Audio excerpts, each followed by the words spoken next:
Siamo arrivati però all'impunità, nel senso anche scoprire come Abbiamo anche delle immagini che ci sono arrivate in redazione. Sì, questa sarà via Mario Modotti, che è così, il quartiere Aurora è diventata la discarica di Udine, una delle tante, perché abbiamo anche appreso oggi leggendo il Messaggero, abbiamo appreso, lo vediamo ogni giorno, cioè si esce dalla stazione e hai l'ex Hotel Europa che è diventato un immondezzaio, quindi il biglietto da visita della città è tremenda, già la stazione è vuota, esci e trovi una discarica a cielo aperto, non è proprio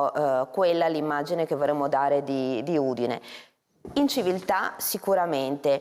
ma non è solo un fatto di inciviltà, l'abbandonare i rifiuti è reato penale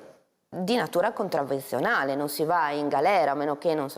si sia titolari di imprese, quindi parliamo di un altro tipo di abbandoni, ma è sicuramente un reato penale. Quindi va perseguita l'inciviltà, non è solo un fatto, vabbè, succede sempre, cosa dobbiamo fare? Bisogna reagire perché non è tollerabile che chi vive nel quartiere Aurora come altre vie sia considerato cittadino di serie B.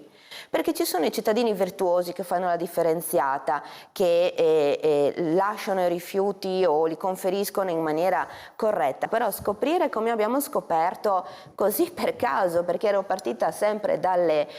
rifiuti e chiedevo banalmente se funzionavano le telecamere nuove acquistate dal comune nel 2024, e scoprire per caso, perché era stato dato l'annuncio in pompa magna che erano state acquistate, e scoprire che invece nel silenzio più totale sono state totalmente dismesse dal comune. Beh, questa è veramente una resa, perché se si pensa di contrastare questi fenomeni che sono arrivati a questo livello quotidiano, costante, reiterato in diverse zone della città che si stanno allargando solo con il controllo della polizia locale, che fra l'altro è sotto organico, vuol dire arrendersi totalmente.